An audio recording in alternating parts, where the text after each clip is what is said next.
I'm Rebecca from the Glitch Stitchery. I'm here today with another dye day. This one will be dye day 1 of May. I only ended up with one dye day for April, but that's okay because I'm still getting into a schedule for this. So I have all these yarns in my arms. So for the ones that we're going to be dyeing today, we have one skein of 50/50 wool and Texas mohair. So that's this one. I think it's a 3-ply. Anyway, this one is a bulky weight. We have 2 skeins of DK organic merino. Those two are not superwash. So these 3, since they're not superwash, we're going to do the jar method just so I can make sure that they don't end up felting on me because I'm still getting used to using the pans. And then for the pan, we have 1 skein each of a wool silk sock and a wool nylon sock. So these were all spun by Jaquard, so you know, Maine made yarn. That's pretty cool. And then whatever we have left in the pan for dye, we're going to soak up with some superwash wool spinning fiber. That's not like, it's not in a roving, it's more just like a cloud. So we're going to use that to soak up anything left over. All right, I'm going to put that down. As always, all of the equipment I'm using is only used for dye work. I don't cross-contaminate my food equipment with my dye equipment. The only thing I can't, you know, use separately is the stove because I only have one of those. But I do my best not to contaminate anything and to clean up really well when I'm done. Beyond that, I have a respirator mask. I have goggles. You won't see me wearing them while I'm dyeing them because I'll be behind the camera, but I am wearing them. I can wear gloves. I don't usually. I don't actually mind my hands being a little messy. If I'm working directly like speckling, I'll wear gloves. But if I'm just measuring out, it washes off pretty well anyway, so I don't worry about it too much. Let's see, is that everything? I have all sorts of new little bits of equipment to try out today, like measuring tools. I got a new scale, so we're gonna try that out. But most specifically, we have those 8 new Jaquard dye colors that we're going to be trying out. So this is 100 grams each, so 200 grams of yarn here. So that's, I think, 7 ounces. I don't know, we're going by grams anyway, but mentally I am always converting it into ounces. I also have a teeny tiny little sample of one of the other sock yarns from Jaquard to try out. So I'm just gonna toss that in there and see what happens. All right, I'll go get the pans ready and we'll be right back. So these are the 5 dyes we're going to be testing out today. These are new to me. I have not used them yet, so I can't say for sure how the colors are going to come out. Let's see. We have violet, scarlet. I'm just going to put those there. Gunmetal, purple, and russet. So what I'm going to do is for the 2, let me think. How do I want to do that? Well, I kind of want to see the gunmetal and the 2 purples. No. Okay, I want to see russet, scarlet, and gunmetal together on the sock type yarns in the steam pan, and then I'll use the violet and the purple on the 2 identical skeins of organic merino so that I can compare the the violet and the purple to see how they look together. And then I'll choose one more color from my stash of dyes to dye the mohair wool.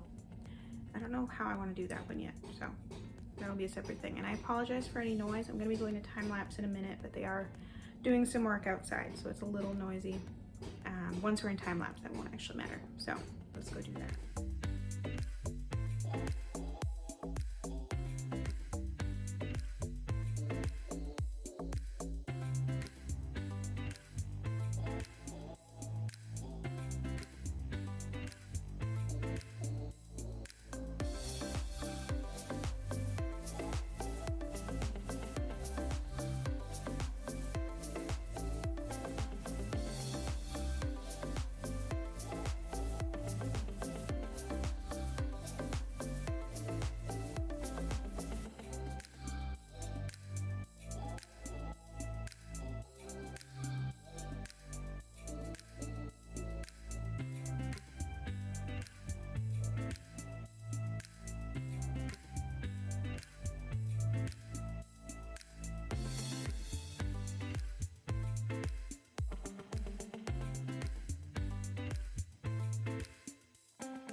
there's not much dye left to clear before I can use the pan for something else. It should be pretty close, I'd say. I'm gonna leave it for a few more minutes, but then I am going to one by one do the other skeins that I had set up with all the shades of purple, because there was an incident and now the jars are all covered in dye and I don't want to deal with it. So once this skein is out of here, we're going to one by one dump the jars of purple into there and let them do their thing one by one, so that I can make sure I still keep the colors separate and can tell them apart. So that will also be in time lapse, because as you can hear, they are still drilling all the brick off my steps and then putting new bricks in. It's loud. I have a migraine. Oh well. So back to it.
Alright, this batch of yarns is dry, so now we can just take a look at how they came out.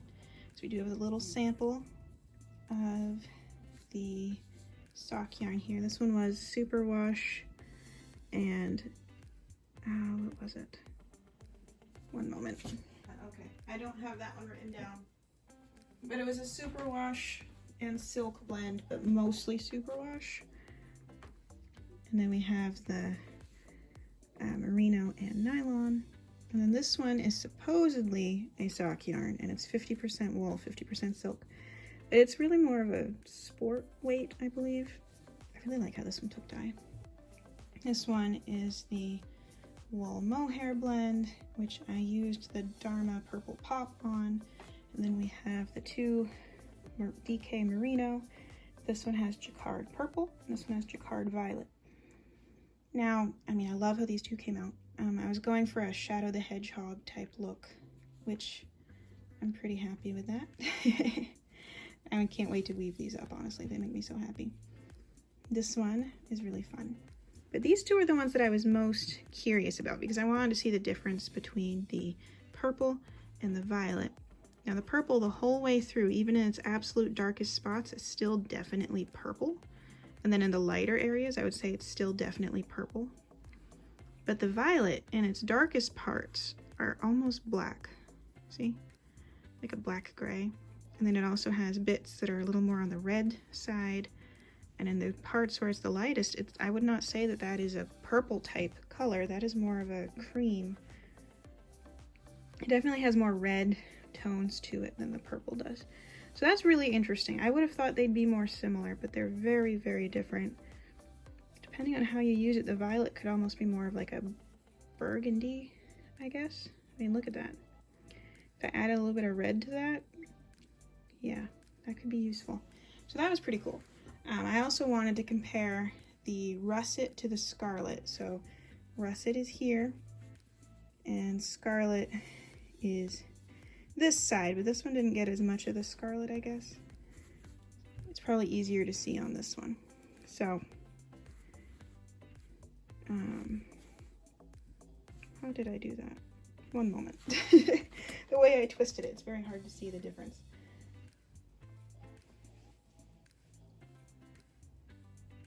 Okay, that's better.